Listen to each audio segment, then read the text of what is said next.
بسم اللہ الرحمن الرحیم الحمد للہ رب العالمین والعاقبۃ للمتقین الصلاة والسلام علیک یا سیدی یا رسول اللہ وعلی آلک واصحابک یا سیدی یا حبیب اللہ۔ آج کا ہمارا درس سورہ بقرہ کی آیت نمبر 6 اور 7 ہے۔ ان الذین کفروا سواء علیہم اانذرتهم ام لم تنذرهم لا یؤمنون۔ ترجمہ: بے شک وہ لوگ جن کی قسمت میں کفر ہے ان کے لیے برابر ہے کہ آپ انہیں ڈرائیں یا نہ ڈرائیں، یہ ایمان نہیں لائیں گے۔ چونکہ ٹھنڈک کی پہچان گرمی سے، دن کی پہچان رات سے اور اچھائی کی پہچان برائی سے ہوتی ہے، اس لیے اہل ایمان کے بعد کافروں اور منافقوں کے افعال اور ان کے انجام کا ذکر کیا گیا ہے تاکہ ان کی پہچان بھی واضح ہو جائے اور آدمی کے سامنے تمام راہیں نمایاں ہو جائیں۔ اس آیت کا خلاصہ یہ ہے کہ اے حبیب صلی اللہ علیہ وآلہ وسلم، وہ لوگ جن کی قسمت میں کفر ہے جیسے ابو جہل اور ابو لہب وغیرہ، ان کے لیے برابر ہے کہ آپ انہیں اللہ تعالیٰ کی احکامات کی مخالفت کرنے پر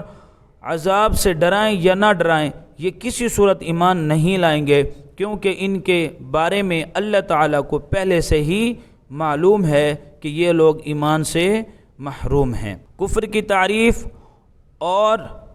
ازلی کافروں کو تبلیغ کرنے کا حکم دینے کی وجہ۔ یہاں دو باتیں ذہن نشین رکھیں۔ ضروریات دین میں سے کسی چیز کا انکار یا تحقیر و استہزاء کرنا کفر ہے، اور ضروریات دین اسلام کے وہ احکام ہیں جو ہر خاص و عام جانتے ہوں، جیسے اللہ تعالیٰ کی وحدانیت، انبیاء کرام علیہ الصلاۃ والسلام کی نبوت، نماز، روزے، حج، جنت، دوزخ، قیامت میں اٹھائے جانا وغیرہ۔ دوسری بات، ایمان سے محروم کفار کے بارے میں معلوم ہونے کے باوجود انہیں تبلیغ کرنے کا حکم اس لیے دیا گیا تاکہ ان پر حجت پوری ہو جائے اور قیامت کے دن ان کے لیے کوئی عذر باقی نہ رہے۔ اللہ تعالیٰ نے ارشاد فرمایا، ترجمہ کنز العرفان، اور اگر ہم انہیں رسول کے آنے سے پہلے کسی عذاب سے ہلاک کر دیتے تو ضرور کہتے، اے ہمارے رب، تو نے ہماری طرف کوئی رسول کیوں نہ بھیجا کہ ہم ذلیل و رسوا ہونے سے پہلے تیری آیتوں کی پیروی کرتے۔ دوسری آیت مبارکہ، ختم اللہ علی قلوبہم وعلی سمعہم وعلی ابصارہم غشاوۃ ولہم عذاب عظیم۔ ترجمہ کنز العرفان، اللہ نے ان کے دلوں پر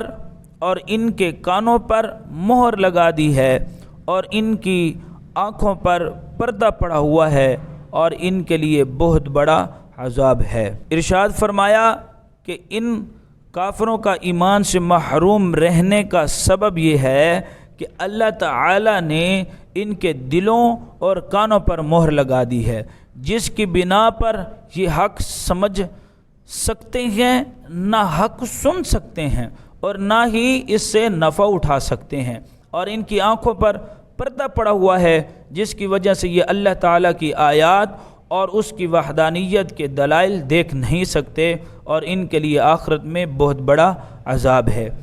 بعض کافر ایمان سے محروم کیوں رہے؟ یہاں یہ بات یاد رکھیں کہ جو کافر ایمان سے محروم رہے ان پر ہدایت کی راہیں شروع سے بند نہ تھیں، ورنہ تو وہ اس بات کا بہانہ بنا سکتے تھے، بلکہ اصل یہ ہے کہ ان کے کفر و عناد، سرکشی و بے دینی، حق کی مخالفت اور انبیاء کرام علیہ الصلاۃ والسلام سے عداوت کے انجام کے طور پر ان کے دلوں اور کانوں پر مہر لگی اور آنکھوں پر پردے پڑ گئے۔ یہ ایسے ہی ہے جیسے کوئی شخص طبیب کی مخالفت کرے اور زہر قاتل کھا لے اور اس کے لیے دوا فائدہ مند نہ رہے، اور طبیب کہہ دے کہ اب یہ تندرست نہیں ہو سکتا، تو حقیقت میں اس حال تک پہنچانے میں اس آدمی کی اپنی کرتوتوں کا ہاتھ ہے، نہ کہ طبیب کے کہنے کا، لہٰذا وہ خود ہی ملامت کا مستحق ہے طبیب پر اعتراض نہیں کر سکتا۔